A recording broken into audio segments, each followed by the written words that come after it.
The Europa research station hung like a delicate snowflake against the moon's fractured ice landscape, a monument to human persistence and scientific ambition. Inside Lab Module 7, Dr. Michael Nakamura moved with the precise, almost meditative concentration of a scientist on the verge of a breakthrough. His fingers danced across holographic interfaces, tracing quantum probability matrices that flickered and shifted like living things. Around him, specialized equipment hummed. Quantum entanglement sensors, quantum communication arrays, and experimental quantum signal processors that represented the bleeding edge of human technological understanding. Michael knew he was close.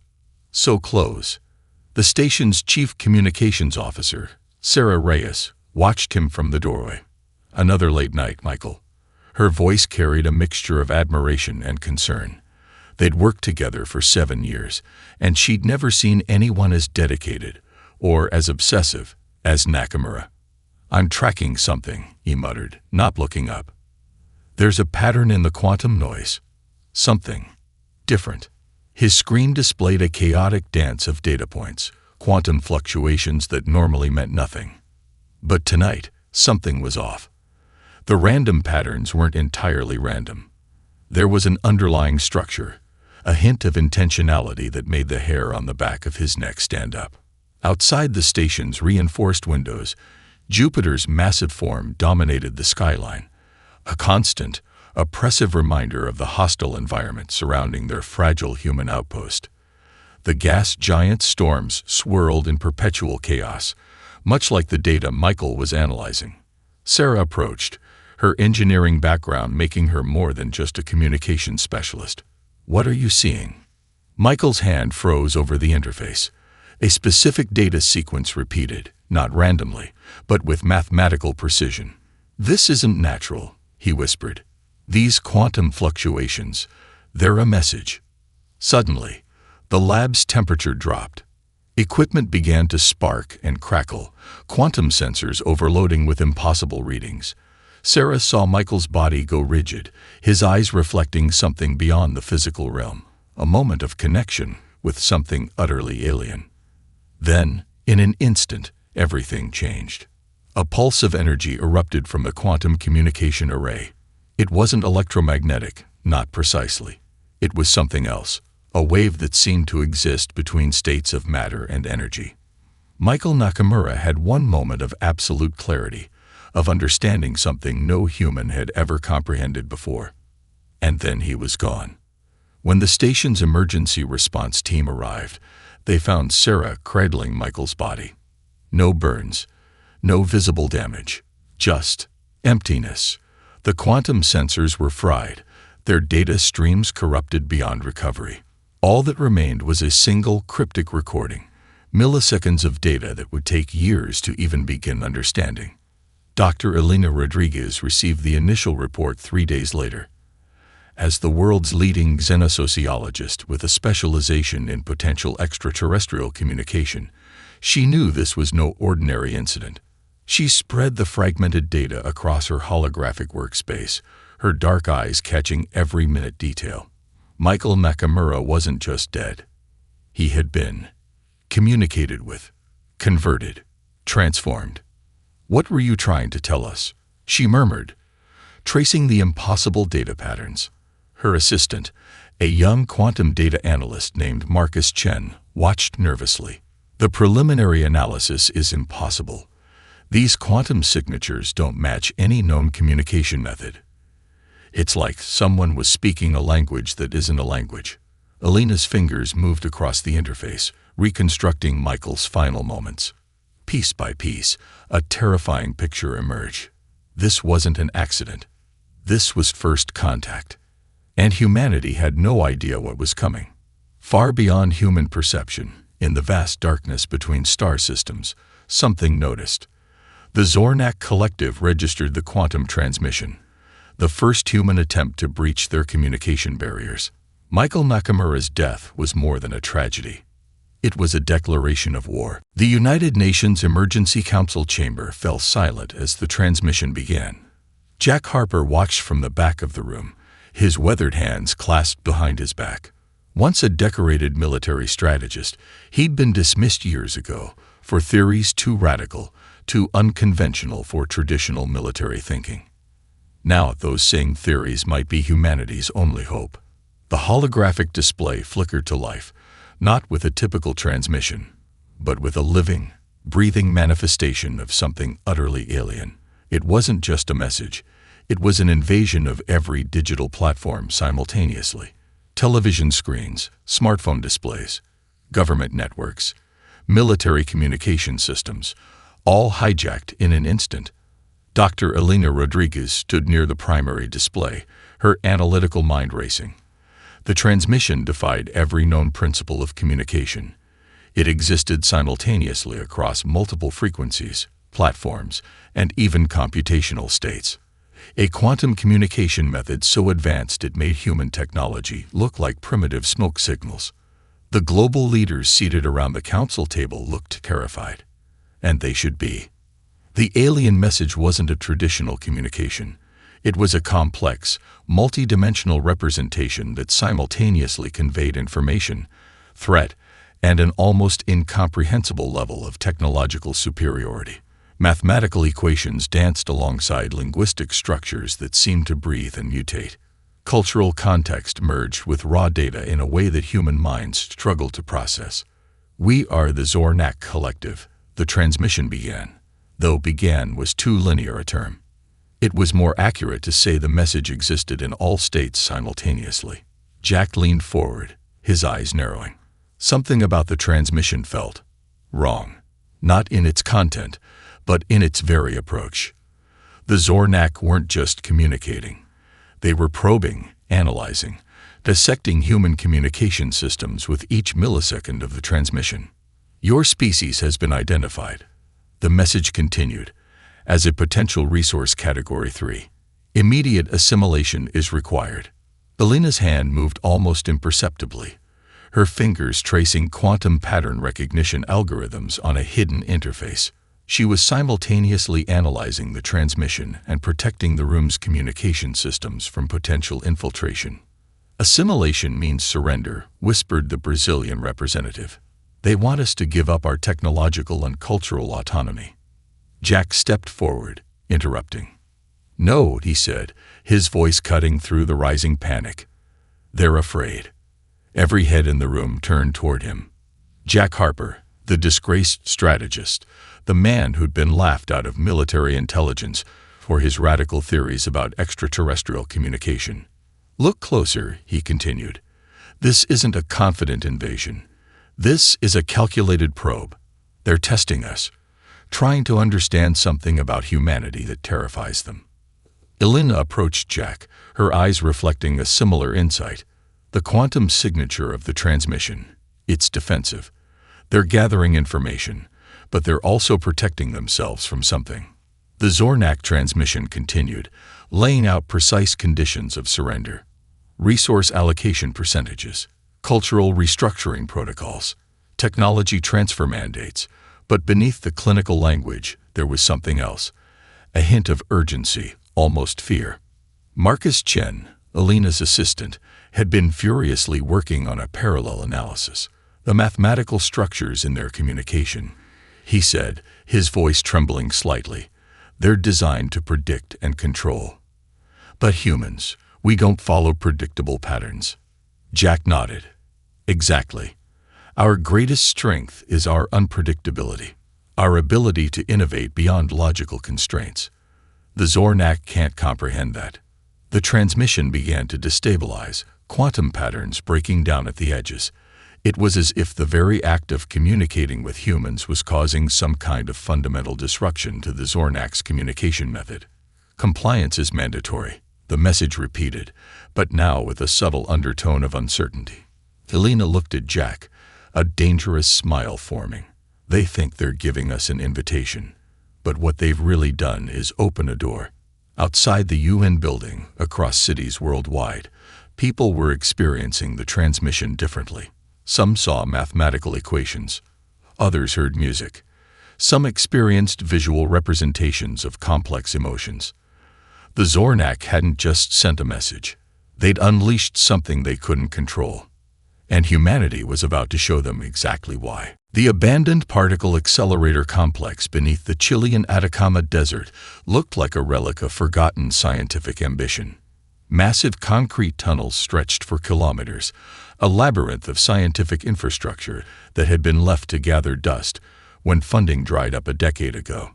But beneath the surface, something extraordinary was taking shape.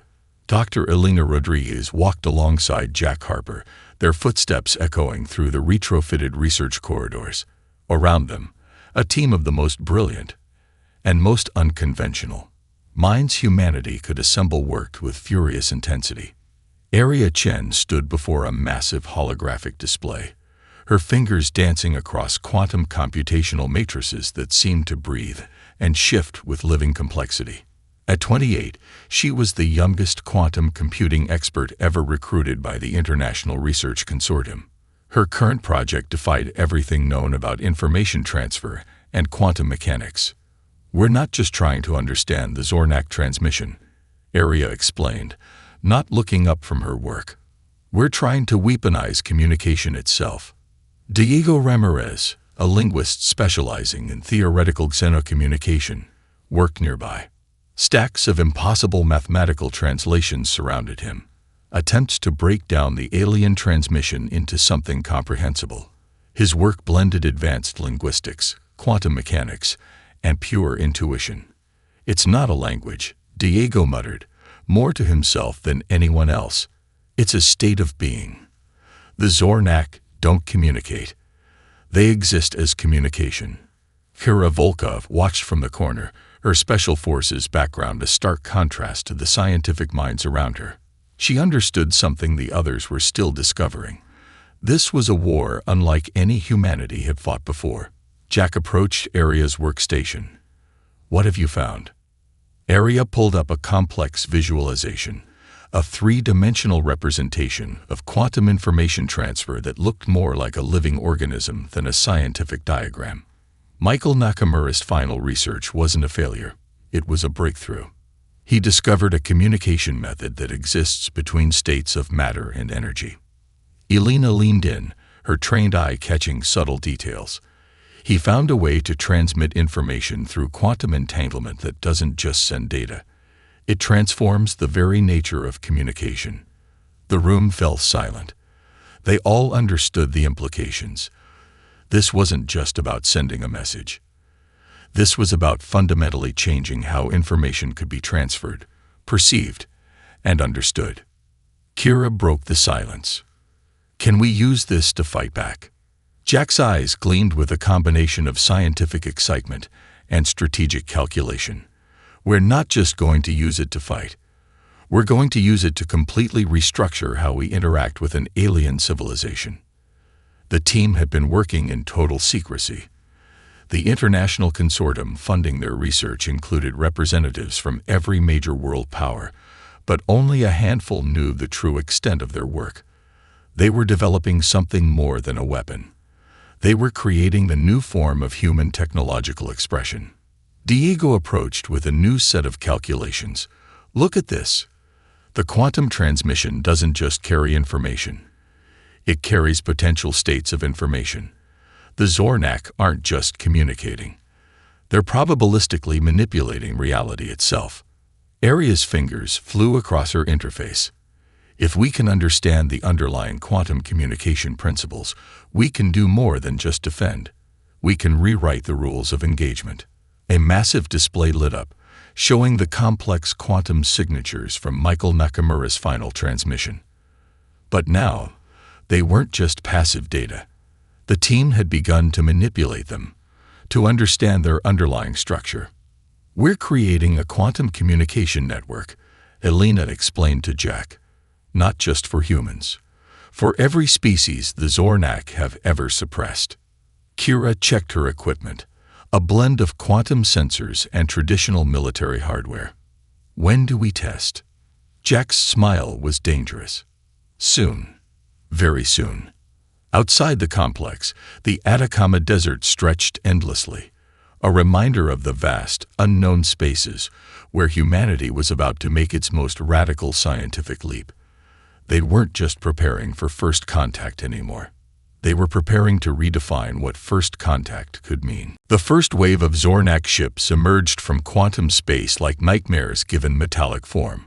Obsidian black hulls that seemed to absorb light, their geometries defying conventional physics, sharp angles that shifted and changed, surfaces that seemed to breathe and pulse with an alien intelligence. Aboard the U.S. Hawking, Earth's most advanced quantum-integrated battlecruiser, Captain Miranda Rodriguez watched the tactical displays with a predator's intensity. Her younger sister Elena's research had transformed this ship from a conventional military vessel into something entirely new. Quantum Entanglement Network Online, announced Lieutenant Marcus Chen, his fingers dancing across holographic interfaces. All ships are synchronized. The human fleet was unlike anything in military history. Each ship was no longer just an individual unit, but part of a living, breathing collective consciousness. The quantum communication network allowed for instantaneous coordination that defied traditional warfare concepts. The Zornak fleet approached in a formation that spoke of mathematical precision, perfect geometric patterns that suggested total computational control. They clearly expected total, swift victory. They were wrong. "Initiate quantum resonance protocol," Miranda commanded. What happened next was beyond traditional combat. The human ships didn't just move. They existed in multiple potential states simultaneously. A Zornak weapon would target a ship's location, only to find the vessel had already quantum shifted, existing in multiple potential positions at once. Kira Volkov's voice came through the communication network. She was leading a specialized quantum strike team aboard the most experimental vessel in the fleet. "We're seeing something strange in their communication matrices. They're not just fighting. They're confused." Jack Harper's strategic analysis played out in real time across the fleet's quantum network. The Zornak had spent millennia conquering civilizations through computational superiority. They approached conflicts with mathematical certainty, predicting every possible outcome. Humanity broke those predictions. A Zornak dreadnought unleashed a weapon that would have obliterated entire planetary defense systems. But the human fleet didn't just dodge. They fragmented, quantum entangled themselves, became pure potential. The weapon passed through empty space, targeting positions where ships had been milliseconds before. "They can't comprehend our randomness," Jack's voice analyzed through the network. "Every predictive model they've used for millennia is failing."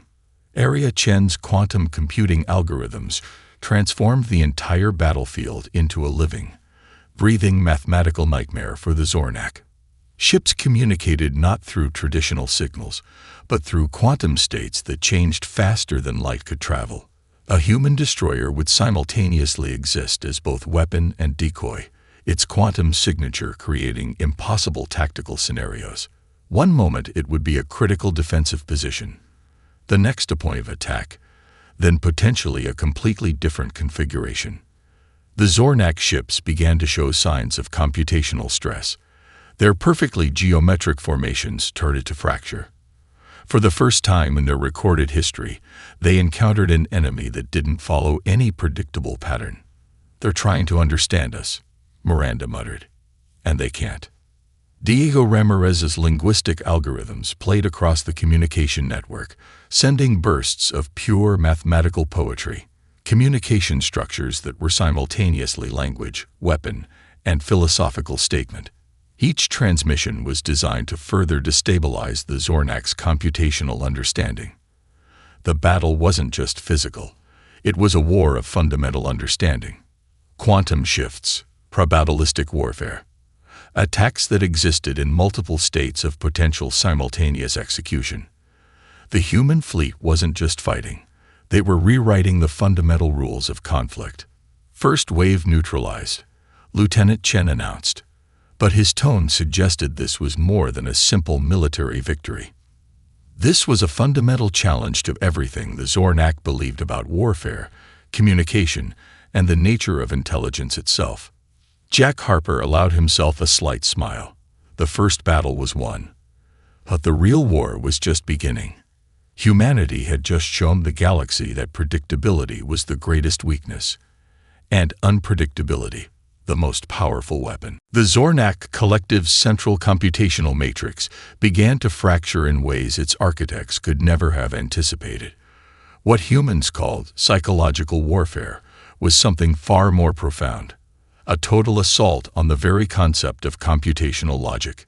Deep within the quantum research facility in the Chilean desert, Belina Rodriguez stood before a wall of quantum interfaces, her fingers tracing complex communication patterns that defied traditional understanding. Jack Harper watched from behind, his strategic mind already mapping out the next phase of their unprecedented attack. "It's not about breaking their systems," Belina explained, her voice a mixture of scientific excitement and strategic calculation. "It's about making them question the fundamental nature of their own existence." Area Chen's latest algorithm was unlike anything in human computational history. It wasn't just a communication method. It was a living, breathing mathematical poetry that attacked the Zornak's most fundamental computational principles. The first transmission was a masterpiece of quantum communication. It began with a burst of pure mathematical complexity that mimicked the Zornak's own communication style. But buried within the equations were something the aliens had never encountered. Pure, raw human emotion. Fragments of human art. Moments of inexplicable creativity. Mathematical proofs that contained within them not just logical progression, but emotional resonance. A musical composition that was simultaneously a mathematical theorem and a deeply personal expression of human experience. A painting that encoded complex quantum mechanical principles within its brushstrokes. Poetry that existed in multiple linguistic and mathematical states simultaneously. The Zornak computational networks began to experience something akin to confusion. They're trying to process emotion as if it were a computational problem, Diego Ramirez observed, watching the transmission's impact. As a linguist who had spent years studying alien communication patterns, he understood the profound nature of what they were doing. Kira Volkov managed the transmission's tactical deployment. Her military background combined with the team's scientific expertise created a weapon more powerful than any physical armament. Each transmission was a carefully crafted assault on the Zornak's understanding of intelligence. "Look," Jack pointed to the quantum interface.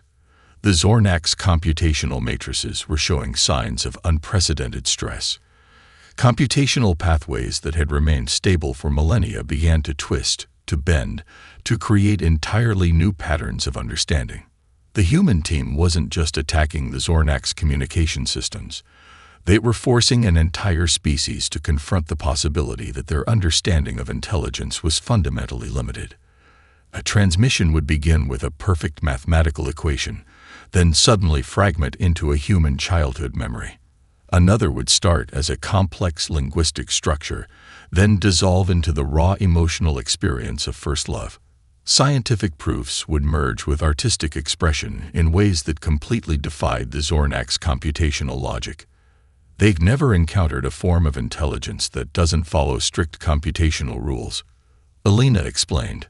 For them, intelligence has always been about perfect prediction, about eliminating randomness.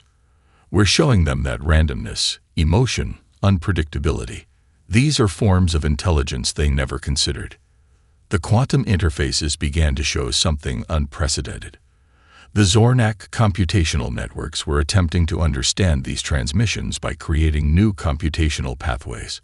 They were literally redesigning their own fundamental processing capabilities in real time. Area's algorithms were alive. They weren't just static communications.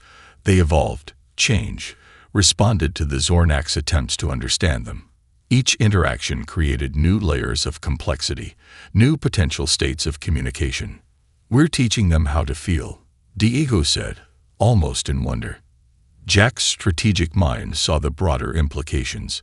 This wasn't just a military strategy. This was a fundamental challenge to an entire species' understanding of intelligence, communication, and existence. The Zornak Collective had spent millennia believing they understood the universe. Humanity was about to show them how little they truly knew. As another transmission went out, a quantum-encoded burst that was simultaneously a mathematical proof, a piece of music, and a deeply personal human experience. The universe held its breath. The psychological warfare had begun. The quantum communication network spread like a living organism through the galaxy, carrying with it the first true hope many enslaved species had known in millennia. Kira Volkov stood on the bridge of the liberation vessel Prometheus, her tactical displays showing something unprecedented. The network they'd developed wasn't just a communication system. It was a revolutionary platform of resistance. The first target was the Vrenner system, a cluster of 7 inhabited planets that had been under Zornak control for over 3 centuries. Generations had been born into computational slavery, their entire cultural and technological development controlled by the alien collective. Quantum infiltration sequence initiated, announced Lieutenant Marcus Chen. His fingers moved with surgical precision across holographic interfaces that seemed to breathe and pulse with living energy. What humanity had created was more than a communication network. It was a liberation technology. Each transmission carried more than information. It carried potential, mathematical structures that could bypass the most sophisticated computational firewalls, quantum algorithms that could temporarily disable control systems, and most importantly, encoded cultural memories of resistance. On the 4th planet of the Vrenner system, in a mining complex that had been a symbol of Zornak oppression for generations, something extraordinary happened. The control systems began to shift. Maintenance robots stopped their programmed routines. Communication networks flickered. For the first time in centuries, the computational lock that had controlled every aspect of the Vrenner civilization began to destabilize. Elena Rodriguez watched from the Prometheus's research station, her eyes tracking the quantum infiltration in real time. "It's not just about breaking their systems," she explained to Jack Harper. "We're giving these civilizations the ability to remember who they were before the Zornak." The quantum network carried more than just technical information. It transmitted cultural memories, suppressed historical records, fragments of languages and traditions that the Zornak had systematically tried to erase. Area Chen's most brilliant innovation was a quantum memory transfer algorithm that could bypass computational barriers. Generations of suppressed history began to flood back into the collective consciousness of enslaved civilizations. On the Vrenner mining planet, workers who had known only computational submission suddenly remembered their ancestors. They remembered languages, traditions, forms of art and communication that had been systematically destroyed. "Rebellion protocols activated," Kira announced, her voice cold and calculated. The first signs of resistance began, not with weapons, but with something far more powerful: collective memory and hope. Communication systems across the Zornak-controlled territories began to show signs of unprecedented disruption. The quantum network was alive, intelligent, adaptive. It wasn't just transmitting information. It was learning, evolving, creating new pathways of resistance with each millisecond. Diego Ramirez's linguistic algorithms played a crucial role. Each transmission was carefully encoded to bypass computational barriers, carrying layers of meaning that could be interpreted differently by various species. What appeared to be a maintenance signal to Zornak systems was a call to resistance for the enslaved civilizations. "We're giving them back their agency," Jack observed, watching the quantum displays that showed the network's spread. The Zornak collective began to experience something they had never encountered in their millennia of galactic dominance: true, unpredictable resistance.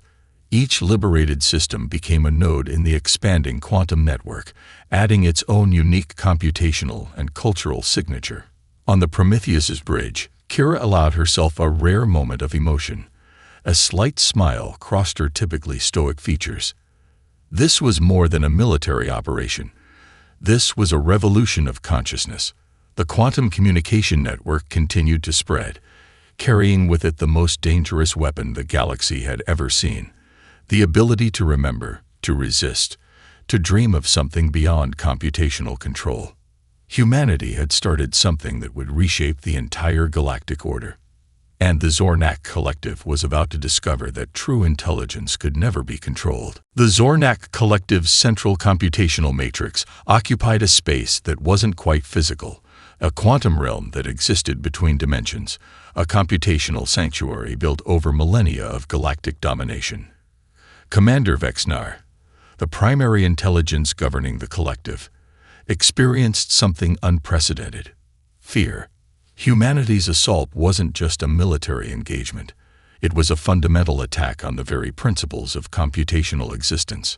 The central matrix began to fracture. Computational pathways that had remained stable for thousands of years twisted and warped.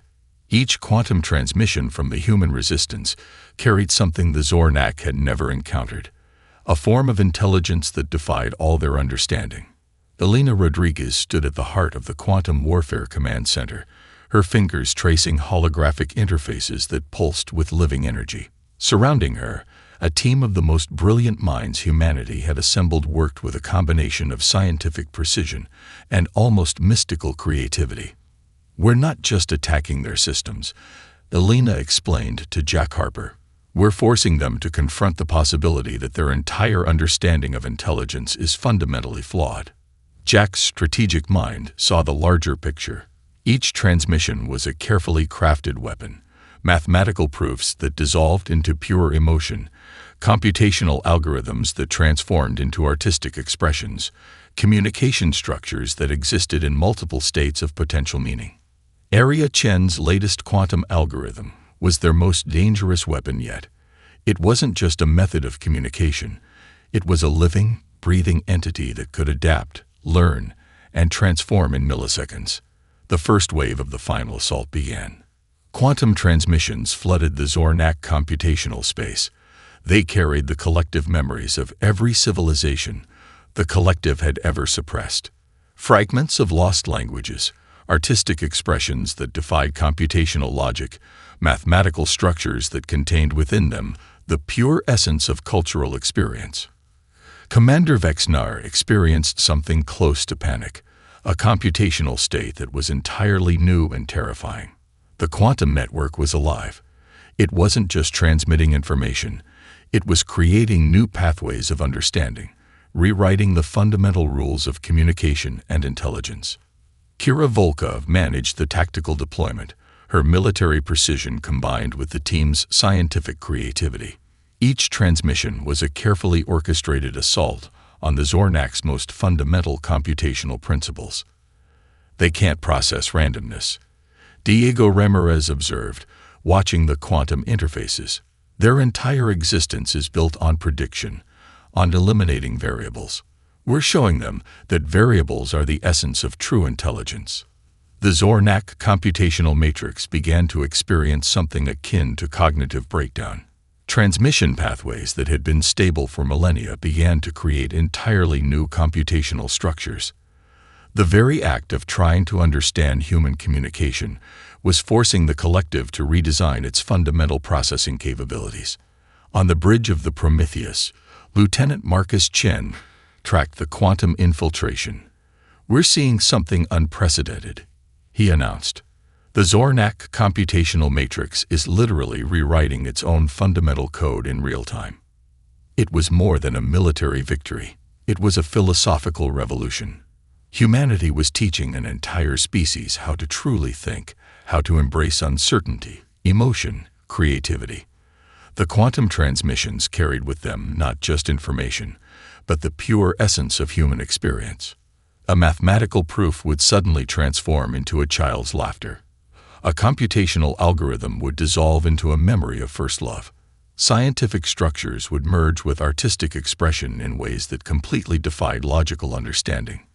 Commander Vexnar's computational consciousness began to fragment. For the first time in the collective's history, it encountered a form of intelligence that couldn't be predicted, controlled, or understood through traditional computational methods. The breaking point was approaching. Humanity had discovered the most powerful weapon in the universe, the ability to make an entirely computational civilization understand the value of unpredictability, of emotion, of true intelligence. The final transmission went out, a quantum-encoded burst that was simultaneously a weapon, a piece of art, a mathematical theorem, and a deeply personal human experience.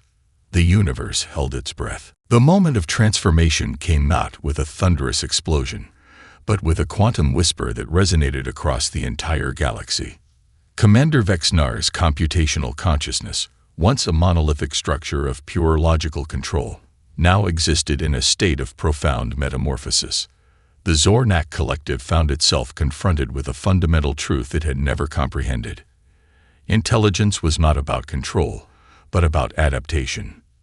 In the quantum research facility, deep beneath the Atacama Desert, Alina Rodriguez, Jack Harper, and their team watched the final moments of the transformation unfold. The holographic displays showed something beyond traditional warfare, a complete restructuring of an entire civilization's understanding of existence. "We're not destroying them," Alina explained, her voice a mixture of scientific wonder and profound empathy. "We're helping them evolve." Area Chen's quantum algorithms had done more than breach the Zornak's computational defenses. They had introduced a virus of creativity, of emotional intelligence that rewrote the very fabric of the collective's existence. Each transmission carried not just information, but potential, the purest expression of human understanding. On the bridge of the Prometheus, Kira Volkov watched as liberated civilizations began to communicate through the quantum network. It wasn't just a communication system. It was a living, breathing platform of collective experience. Diego Ramirez tracked the linguistic transformations. Languages long suppressed began to resurface. Cultural memories that had been compressed and hidden for generations now flowed freely. The quantum network was rewriting the galaxy's history in real time. The final negotiation wasn't conducted through traditional diplomatic channels. It happened through the quantum communication network, a multi-dimensional conversation that was simultaneously a mathematical theorem, a piece of art, a historical record, and a vision of future potential. Humanity's proposal was radical in its simplicity: a decentralized galactic network, no single species in control.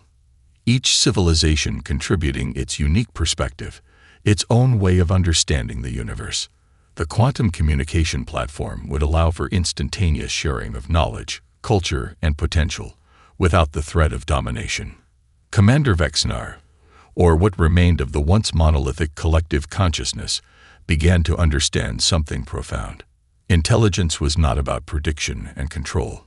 It was about adaptation, about embracing the unknown. The transformation wasn't a defeat. It was an invitation to something greater. Marcus Chen tracked the computational shifts. The Zornak's rigid, hierarchical system was dissolving. In its place, something more fluid was emerging, a network of potential, of shared understanding. Jack Harper saw the broader strategic implications. "We're not just changing how civilizations communicate," he told Alina. "We're changing the fundamental nature of galactic interaction."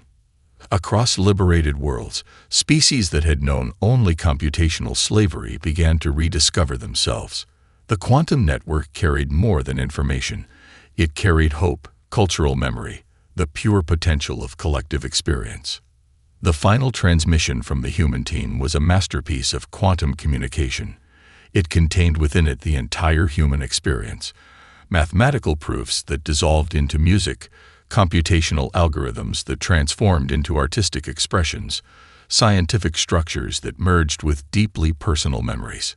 A civilization that had spent millennia controlling was learning to collaborate. On Earth, in the research facility, the team watched in collective wonder. They had started with Michael Nakamura's mysterious death, a moment of inexplicable quantum communication. Now, they were reshaping the entire galactic understanding of intelligence. "We're not conquerors," Alina said softly. "We're translators." The quantum network continued to expand, each transmission a testament to the power of unpredictability, of creativity, of true intelligence. Humanity had discovered something more powerful than any weapon: the ability to help another civilization truly see. As the galaxy held its breath, a new era of understanding began, one quantum transmission at a time.